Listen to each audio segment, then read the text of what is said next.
Are your guitar skills out of tune? Is your pog collection out of date? Perhaps bird watching isn't really your thing. Have you ever really thought about what goes into starting a board game collection?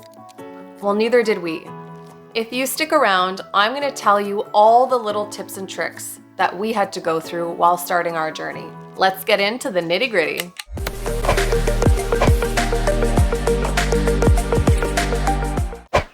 All right, we are back. So one of the first things that Sean and I really noticed plays a huge difference in how much enjoyment you have out of a game, aside from like the theme and all that stuff, is probably the mechanics. There are so many mechanics. If you go to Board Game Geek and look at this list, it is insanity.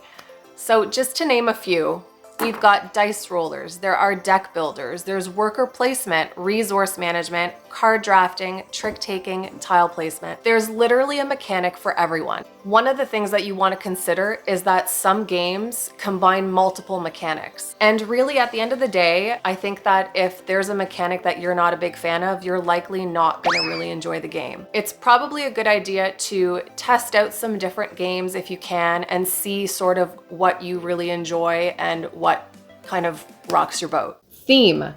This is entirely up to you and what your personal preference is. It is going to be just something that you naturally gravitate to. There's space, fantasy, horror, variety of IPs that bring movies and TV shows into the game, from Teenage Mutant Ninja Turtles to Marvel to The Thing. I love cutesy artwork, little critter type games, whereas Sean loves fantasy and space type games. The theme can be a deal breaker for some people, but I think that if you have really good mechanics that work well, you can overlook the theme because the game is good just as it is. So another thing that we find we have a really hard time with is who's playing, the time, and the mood. So the time of the game can vary based on your experience, how many players you have. If you're playing with your family, it's probably going to take a little bit longer. And then determining the mood. Are you looking for something that's just sort of chill and you just want to sit and have a good time? Well, you're going to be having a good time playing any game, but there's the ones that are like super thinky. Is that what you're into? Or do you just want to relax and just play a light game? For us, those two things are always super important. We do not have a lot of time. So when we do, we make sure that whatever we're going to be playing, we're both going to be in the mood for. Now there's cost to consider. So board games can vary greatly. You can find stuff for $5, upwards to over $100 for a game and beyond. The thing about board games is that you actually end up with a tangible item in your hand, something that you will, hopefully play over and over again, and you'll get your money's worth for sure. There's also other options. You can check out secondhand stores, sometimes maybe flea markets if you have any in your area, Kijiji, Craigslist, anything like that. Facebook Marketplace has fantastic stuff. People are always trying to sell games. So you can always find board games on a budget in that way too, just by exhausting other options other than just shopping online and going to stores. Let's talk about accessories. So totally not necessary. You don't have to have anything. It generally won't add any value to the game. The game is going to be as good as the game is going to be, but there are things that you can do to make things maybe a little bit simpler for you. So for example, we always sleeve all of our cards. As soon as we get a game, the first thing we do is sleeve them. It just prolongs the life of them. You can buy little trays. So we got these off of Etsy. They're 3D printed trays, but you don't even have to spend a ton of money. We also ended up getting these from the dollar store. It was $1 for like 3 of these, and it holds all the little resources. Dice trays. I hated the idea of this when Sean bought this. I thought it was such a waste of money, but I've kind of grown to love it. You don't have to keep the little tower on there. It wasn't even staying up when I was trying to record this, but just chucking the dice in there and not having them flopping all over the table. Yeah, there's just little things that you can do. Again, you don't have to. It's totally optional. It's whatever you prefer, but know that those options are there. You may even want to consider upgrading mats. If there's a game that you really, really enjoy and you know that there's play mats for it, sometimes you'll want to splurge and go above and beyond. So like we did that with Radlands. We really enjoy Radlands. This actually does help the gameplay because everything has a designated spot, whereas when we were playing it without, things could get a little bit confusing. So maybe sometimes these do add value to the game. I said that they didn't, but in fact, I think maybe sometimes they can.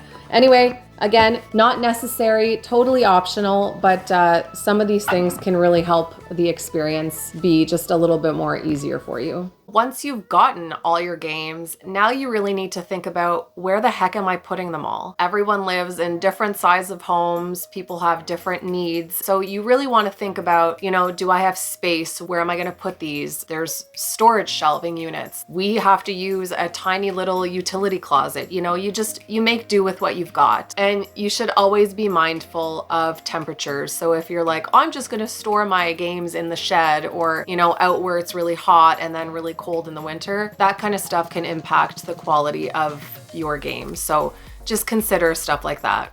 Another important factor is to think about, is the game easy to learn and teach along with the weight of the game? The weight of the game indicates the difficulty level of learning and teaching the game. Now, we have come across some games that were super, super heavy. It definitely makes it probably a little frustrating sometimes for the person who's gone through and read all the rules or watched all the videos to go teach another person. So factoring in teachability is pretty important when it comes to wanting to play games, especially with other people if you're not just playing it by yourself. So when you get into more complex games, there's so much going on and it's easy to just miss things. So it's probably best if you're a newbie to just start small and then work your way up as you feel more comfortable. We would definitely recommend reading the rule book versus watching videos and only relying on the video. We've made that error multiple times. Everyone makes mistakes, so sometimes the video that you're watching to learn how to play isn't going to be playing it right, or they skip a step, or they've missed something. Whatever the case may be, err on the side of caution.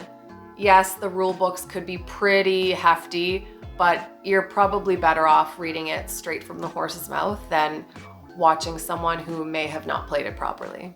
Our last and final tip is just get information. Before you buy a game, research it, look it up. Go to your local brick and mortar, talk to the folks there. They will most definitely guide you in the right direction. Obviously, YouTube is a fantastic resource for looking stuff up and getting the info that you need. Following your favorite influencers like the Board Game Junkies, for example. I don't know. I heard they're pretty cool. Check out boardgamegeek.com.